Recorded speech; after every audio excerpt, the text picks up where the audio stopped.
오늘의 말씀은 출애굽기서 24장 1절에서 8절까지의 말씀 우리 다 함께 합독하십니다. 또 모세에게 이르시되 너는 아론과 나답과 아비후와 이스라엘 장로 70명과 함께 여호와께로 올라와 멀리서 경배하고 너 모세만 여호와께 가까이 나오고 그들은 가까이 나오지 말며 백성은 너와 함께 올라오지 말지니라. 모세가 와서 여호와의 모든 말씀과 그의 모든 율례를 백성에게 전하매 그들이 한 소리로 응답하여 이르되 여호와께서 말씀하신 모든 것을 우리가 준행하리이다. 모세가 여호와의 모든 말씀을 기록하고 이른 아침에 일어나 산 아래에 제단을 쌓고 이스라엘 12지파대로 12기둥을 세우고 이스라엘 자손의 청년들을 보내어 여호와께로 서로 번제와 화목제를 드리게 하고 모세가 피를 가지고 반은 여러 바구니에 담고 반은 제단에 뿌리고 언약서를 가져다가 백성에게 낭독하여 듣게 하니 그들이 이르되 여호와의 모든 말씀을 우리가 준행하리이다. 모세가 그 피를 가지고 백성에게 뿌리며 이르되 이는 여호와께서 이 모든 말씀에 대하여 너희와 세우신 언약의 피니라. 아멘. 네, 하나님께서는 이 이스라엘 백성들을 애굽에서 구원하여 주셨고 또 하나님의 백성으로 거룩한 백성으로 살아갈 수 있도록 율례를 주셨습니다. 그러면서 그 율례를 지킬 것을 명령을 하시고 함께 약속을 주셨지요. 내가 사자들 너희들 앞서서 보내어서 내가 예비한 곳에 너희들은 이르게 할 것이다. 그리고 나 여호와의 말씀을 잘 청종하게 되면 내 원수와 내 대적들을 내가 앞서서 대적할 것이다. 그러니 그들의 신들을 경배하지 말고 오직 여호와 나 하나님만을 섬기라. 그리할 때 너희들에게 양식과 물질과 병마로부터 지켜주실 것을 언약의 말씀을 주셨습니다. 그리고 또 어떠한 언약을 하셨습니까? 내 자손들을 번성하게 될 것이다. 그리고 가나안 땅의 기업을 얻을 때까지 가나안 족속들을 서서히 조금씩 쫓아낼 것이다. 절대로 나 여호와 외에는 다른 신을 섬기지 마라. 너희들이 그것이 올무가 되어서 범죄하게 될까 두렵노라. 이렇게 하나님께서 명령과 함께 약속의 말씀을 주셨습니다. 그래서 오늘의 말씀 24장에 보면은 이제 모세와 제사장들과 여러 장로들과 함께 시내산에 올라가게 됩니다. 그리고 제사장들과 여러 장로들은 멀리서 경배하게 하고 모세만 여호와 하나님께 가까이 가서 하나님의 율법을 받게 됩니다. 그러니까 모세가 백성들의 대표자가 되어가지고 하나님의 뜻을 백성들에게 알리고 백성들의 이야기를 하나님께 전달하는 그런 모세가 바로 대표자로 그게 쓰임을 받는 거죠. 그래서 우리는 때로는 주의 일을 할 때, 그죠? 하나님의 일을 할 때 그 대표자, 지도자를 위해서 기도를 해야 합니다. 그래서 하나님의 사역을 잘 감당할 수 있도록 이렇게 지도자, 대표자를 위해서 기도를 해야 할 것입니다. 선교 훈련을 받을 때요, 제일 먼저 시킨 것이 뭐냐면요, 대표자에게, 리더자에게 순종하기. 그게 첫 번째로 줍니다. 선교 훈련을 받을 때. 그래서 그 리더자에게 모든 권한을 주고서 나머지는 그 기도로 협력하는 일이에요. 물론 그 대표자가, 지도자가 잘못된 방향으로 갈 때에도 나머지 동력자들은 그것을 비난하는 게 아니라 그것을 놓고 함께 기도를 하는 겁니다. 주님, 이런 상황 가운데 우리 리더자가 바른 판단과 결정을 할 수 있도록 도와주십시오. 하나님의 뜻에 합당한 결정을 할 수 있도록 도와주십시오. 그리고 우리 모두가 한 마음으로 협력하여서 하나님의 뜻을 이루게 하여 주옵소서. 이렇게 그 동력자들은 기도를 하는 겁니다. 만일에 그렇지 않다고 하면요, 각자의 자기 고집대로 하기 때문에 배가 산으로 가는 격이 되는 것입니다. 그래서 대표자를 위해서 항상 우리는 기도를 해야 합니다. 네, 우리도 빛의 교회 담임 목사님을 위해서 기도를 해야 합니다. 그죠? 항상 리더자를 위해서 기도를 해야 돼요. 그리고 우리 푸른 처장 시안관도 마찬가지로 우리 원장님을 위해서 그곳의 대표자니까 기도를 해야 되고 무의도 선교센터도 마찬가지입니다. 그 센터장을 위해서 기도를 해야 되는 거예요. 각자의 공동체마다 리더자를 위해서 기도를 해야 하는 거예요. 그것이 바로 하나님께서 말씀하시는 질서이고 그러한 순종을 보면서 하나님께서 개입을 하시는 거예요. 각자가 다 잘났어. 그쵸? 그렇잖아요. 우리가 여러 환경 속에서 자랐기 때문에 어떤 사람은 이런 쪽 저런 쪽 다 자기가 살았던 체험과 경험들이 많단 말이에요. 근데 그것을 나는 이렇게 해보니까 이렇던데요? 라고 이렇게 말을 하게 되면 진짜 배가 산으로 가는 거예요. 그렇게 하지 않고 오로지 그 리더자를 위해서 우리가 기도를 할 때 하나님께서 그때사 개입을 하시고 네, 그 공동체 가운데 역사를 하는 것입니다. 그래서 모세가 대표자로 세워졌는데요. 모세가 여호와 하나님의 모든 말씀과 그의 모든 율례를 백성들에게 전하니 모두가 한 소리로 여호와의 모든 말씀을 우리가 다 준행하겠습니다. 이렇게 백성들이 일제히 한 목소리로 네, 응답을 하는 겁니다. 네, 우리의 영원한 중보자는 누구입니까? 모세입니까? 예수 그리스도이십니다. 네, 그분께서 하나님의 우편에 앉아서 지금도 우리를 위해서 중보하고 계십니다. 히브리서 3장 2절에 보면요. 그래서 모세를 그리스도의 예포로 본 그 관점인데요. 이스라엘 백성들과 하나님 사이에 중보자가 바로 단 한 사람 모세뿐이다. 모세만이 하나님과 대변할 수가 있고 하나님의 뜻을 백성들에게 선포할 수 있고 백성들의 애로사항들을 하나님께 전할 자격이 있다라는 그런 말씀을 해주셨습니다. 그래서 영원 유일하신 중보자 그리스도의 모형인 거예요. 모세가. 그래서 디모데전서 2장 5절에 보면은 하나님은 한 분이시요 또 하나님과 사람 사이의 중보자도 한 분이시니 곧 사람이신 그리스도 예수라. 네. 이러한 말씀들을 보면은요, 그저 백성들을 대표하는 지도자가 얼마나 중요한지를 말씀하고 있는 거예요. 그래서 백성들이 또한 성도들이 신앙이 떨어지는 것 같으면 대표자는 어떻게 합니까? 모세는 그랬어요. 이스라엘 백성들이 수도 없이 막 원망하고 불편했거든요. 다시 애굽으로 가는 게 좋겠다. 이게 뭐냐? 무엇과는 달라. 그래서 백성들이 그렇게 했을 때 모세가 어떻게 했어요? 하나님께 갔어요. 하나님께 가서 납작 엎드렸습니다. 네. 그렇죠? 그런 거와 마찬가지로 백성들이, 성도들이 신앙이 떨어지는 것 같으면 대표자는 하나님 앞에 나아가서 엎드려야 되는 것입니다. 모세도 마찬가지로 그렇게 하나님께 나아가서 엎드렸습니다. 하나님께 구했습니다. 네, 우리 교회에서도 구분별 사역들이 다 있죠. 네, 장로, 권사, 집사, 성도, 전도사, 강도사, 목사님 다 모든 사역 가운데 다 나눠져 있어요. 그 부분에서는 그분이 다 리더자예요. 네, 그죠? 장로는 장로대로 거기 리더자 다.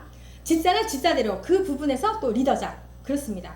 디모데전서 1장 12절 오늘 귀한 말씀이었죠. 은혜됐어요. 오늘 말씀. 내가 감사할 것이 뭐래요? 내가 감사할 것이 뭐예요? 전능하신 예수님께서 저에게 너희가 참으로 충성하구나 하면서 직분을 주셨대요. 그리고 또 뭐래요? 긍휼함을 베푸셨대요. 그리고 뭐래요? 그냥 은혜를 주셨대요? 아니요. 은혜가 풍성하게 넘치도록 주셨다는 거예요. 이렇게 너에게 이렇게 줬다는 게 뭐라는 거예요? 본받게 하기 위함이라는 거예요. 예수 그리스도 안에서 예수님을 우리가 닮아가야 되는 거고 우리 성도 간에도 마찬가지로 서로 본받아야 되는 거예요. 하나님이 전능하신 하나님께서 우리에게 은혜와 뭐예요? 직분과 긍휼을 주시면 뭐예요? 본받지 않는 생활이라면 안 되는 거죠. 그래서 우리가 예수 그리스도를 본받는 모든 성도님들이 되시고 또 성도 간에도 본받는 모델이 되시기를 축복합니다.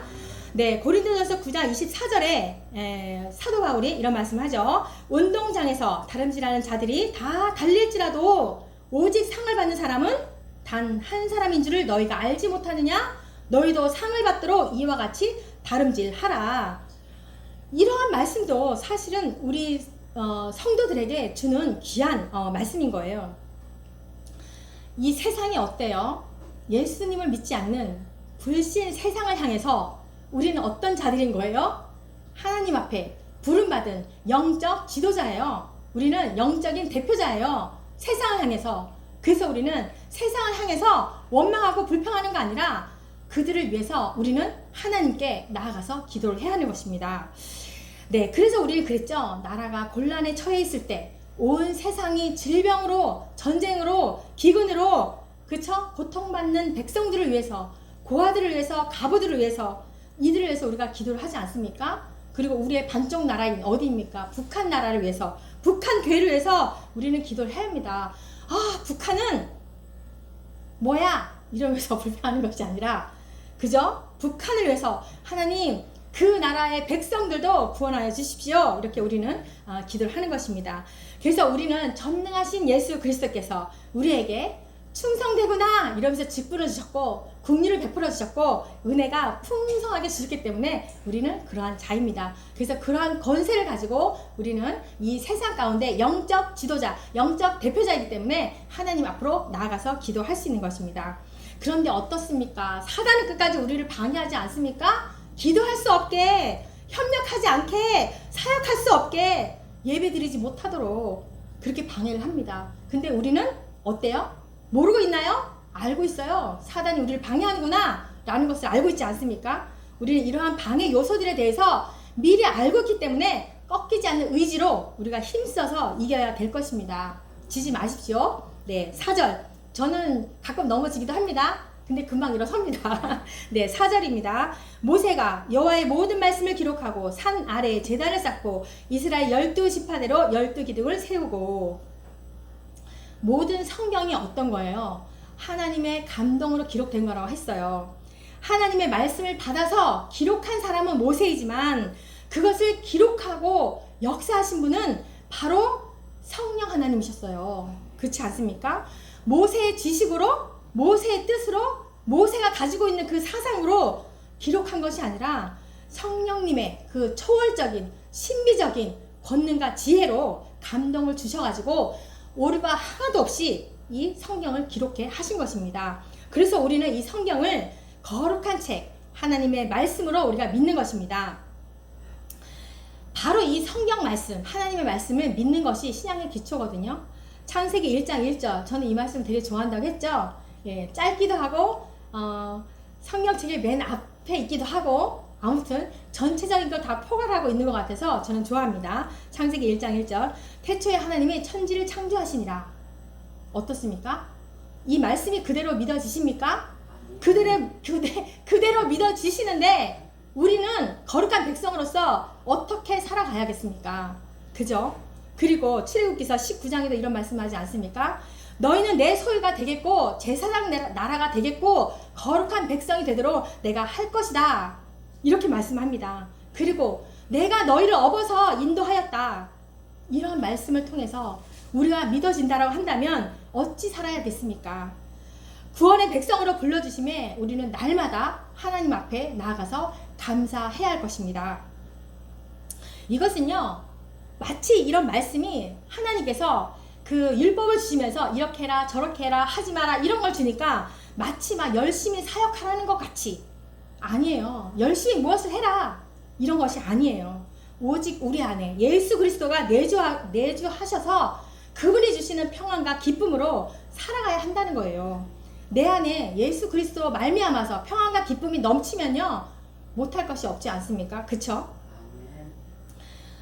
이렇게 기도하는 겁니다.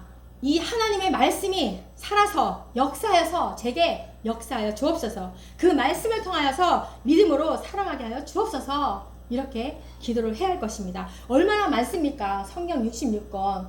이것이 아마 기억이 잘 안 납니다. 1188장 더 이상 될 것 같아. 하여튼 그렇게 알고 있습니다.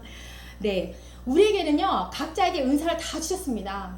연약한 자, 높은 자? 아니요, 없습니다. 누구는 은사가 특별하니까? 아닙니다. 그러면요 하나님의 그 전능하심을 무시하는 거예요. 나는 나 이 모습 그대로 하나님이 은사 주셨어요. 하나님 감사합니다. 그러는 거예요. 각자의 은사를 다 주셨거든요. 그렇게 그 은사대로 주님께 영광 돌리는 삶이 되기를 원합니다. 우리는 잠시 이 나라의 혼란으로 인하여서 미디어 중독에 푹 빠져 있었어요. 몇 개월 동안요. 거의 6개월 이상을 푹 빠져 있었어요. 그런데 이제 나오십시오. 그죠? 다시 회복되기를 기도합니다. 그래서 당신의 명령과 율례를 말씀하신 대로 명령하신 대로 다 준행하겠습니다. 이렇게 선포하기를 원합니다. 산 아래에 제단을 쌓고 12기둥을 세우고 제단 앞에 12기둥을 이렇게 서로 마주보도록 세웠거든요. 하나님의 거룩한 언약 속에서 백성들은 이 돌기둥처럼 흔들리지 않고 변치 않는 다짐과 충성을 하겠습니다. 그 다짐으로 세운 것입니다. 하나님은 우리의 구원 언약이 어땠습니까? 우리가 삐딱하게 나가면 너는 안 되겠어 탈락시키나요? 아닙니다. 하나님의 그 구원의 언약은 예전부터 지금까지 변함이 없으십니다. 우리 역시도 그리스도의 언약 속에 그 굳게 믿고 언약 안에서의 삶을 살아가시면서 흔들리지 않기를 원합니다. 그리고 모세는요 제단과 12기둥을 세운 뒤에 화목제를 드렸습니다. 화목제는 죄를 사면하기 위한 희생 제사잖아요. 그죠? 하나님의 그 구원 언약에 우리가 참여할 수 있는 길은 단 한 가지예요. 오직 예수 그리스도를 통하여만. 우리가 희생 제사를 드릴 수 있는 거 뭐예요? 짐승의 동물을 죽여서 그 피로 인하여서 우리가 제사를 받는 거거든요. 우리도 마찬가지로 예수 그리스도 통하여서 그분만을 통하여서 우리가 하나님과 화목할 수 있는 것입니다. 다시 구원의 기쁨을 누리시면서 하나님과 화목 관계가 되시기를 기도합니다. 8절 말씀. 모세가 그 피를 가지고 백성에게 뿌리며 이르되 이는 여호와께서 이 모든 말씀에 대하여 너희와 세우신 언약의 피니라. 아니 하나님께서 언약을 주셨으면 그냥 언약하시면 되지 왜 동물을 죽여서 화목제를 지냅니까? 불쌍하잖아요. 하나님은요 거룩한 분이시기 때문에 이스라엘 백성들하고 언약을 맺으려면 하나님의 백성 선민 백성으로 언약을 맺기 위해서는 먼저 화목 제물에 피를 통하여서 그들의 죄사함이 있어야 되고 성결케 한 후에 언약을 맺어야 되는 거예요. 그래서 희생 제사를 드렸던 거죠. 그래서 그 희생의 피로, 그 동물의 피로 제단에 뿌리고 백성들을 뿌리시면서 이것이 바로 너희와 내가 세우신 언약의 피니라 이렇게 말씀을 하시는 겁니다. 언약이 피라는 것은 거룩하신 하나님이 죄인된 이스라엘 백성들에게 또 이 절대자이신 그분께서 피조자들에게 선민 계약에 참여할 수 있도록 자격을 주신 그 은혜의 피인 것입니다. 이러한 말씀을 통해서 먼저 하나님께서 우리에게 베푸신 은혜로구나. 하나님께서 먼저 우리에게 베푸신 은혜가 먼저 시작이 되었구나 라는 것을 우리가 알 수가 있습니다. 그래서 나된 것은 오직 하나님의 은혜였습니다 라고 고백할 수밖에 없는 겁니다. 그래서 여러분 날마다 고백하십시오. 우리가 살아가는 동안 아까도 말했지만 사단의 방해가 참으로 많습니다. 믿는 자들 간에도 서로 방해를 합니다. 그러니까 사단이 믿는 자를 통해서 왜? 갈라놓기 위해서. 그렇지 않습니까? 날마다 고백을 해야 될 것 같습니다. 주님, 나된 것은 오직 하나님, 여호와, 당신뿐입니다. 당신의 은혜뿐입니다. 이렇게 고백을 해야 할 것 같습니다. 그래서 이 피를요, 반은 제단에, 반은 백성들에게 뿌리면서 율법을 낭독을 했습니다. 뭐예요? 이 말씀을 보니까 하나님과 백성들 간에 언약을 하시면서 모든 삶을 걸고 계약해왔다는 것을 우리가 암시적으로 알 수가 있거든요. 그러니까 고대 시대 때는요, 이 피로 맺은 언약은 쌍방간에 목숨을 걸고 지켜야 했대요. 옛날에 제가 영화를 한번 봤는데요. 안중근 의사 나왔던 건데요. 그분이 이렇게 딱 모든 사람들이 그죠? 독립군들 다 여기 요 손가락을 다 잘라가지고 피 혈서로 태극기에 다 쓰지 않습니까? 그게 바로 쌍방간에 우리는 목숨을 걸고 나라를 지키겠다. 그런 언약 속에서 그걸 한 거예요.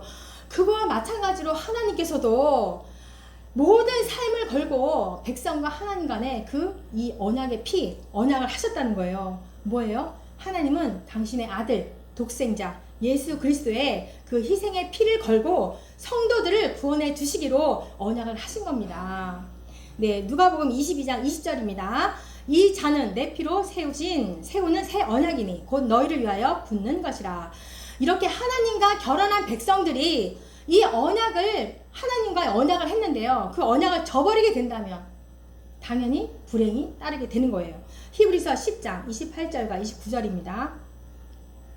모세의 법을 패한 자도 두세 증인으로 말미암아 불쌍히 여김을 받지 못하고 죽었거든. 하물며 하나님의 아들을 짓밟고 자기를 거룩하게 한 언약의 피를 부정한 것으로 여기고 은혜의 성령을 욕되게 하는 자가 당연히 받을 형벌은 얼마나 더 무겁겠느냐 너희는 생각하라. 히브리서 말씀에 이렇게 있습니다. 이렇듯이 하나님의 백성들이 성령을 거부하고 하나님의 언약인 피인 그 예수님을 거부를 한다면 받을 형벌은 어떻겠습니까? 그죠? 최악의 그런 형벌이겠죠.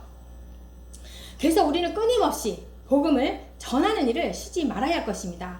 하나님의 백성인지 아닌지는 누구만 압니까? 우리는 모릅니다. 하나님만이 아십니다. 그렇기 때문에 우리는 끝까지 복음을 전해야 할 것입니다.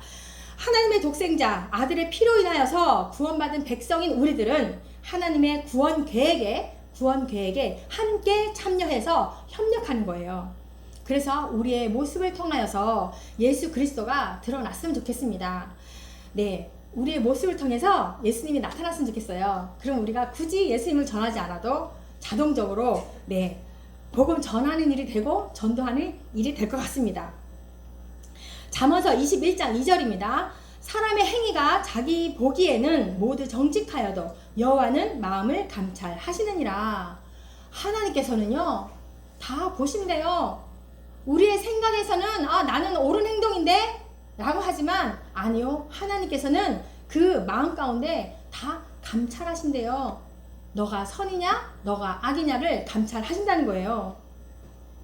우리의 마음을 다 보신대요. 옆 사람은 내 마음을 모르겠죠. 근데 하나님은 아신대요.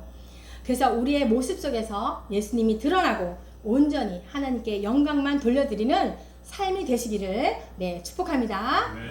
아멘. 기도합니다. 하나님 아버지 감사합니다. 하나님의 그 언약의 피를 기억하며 다시 우리의 믿음이 재정립되고 회복되기를 원합니다. 다시 우리 안에 내주하여 주옵소서. 애굽에서부터 지금까지 구원하여 주시고 인도하여 주시고 세세히 살펴보시고 거룩한 백성으로 살아가기를 원합니다. 온통 우리의 삶을 성령님께서 인도하여 주옵소서. 감사를 드리며 예수 그리스도의 이름으로 기도드립니다. 아멘.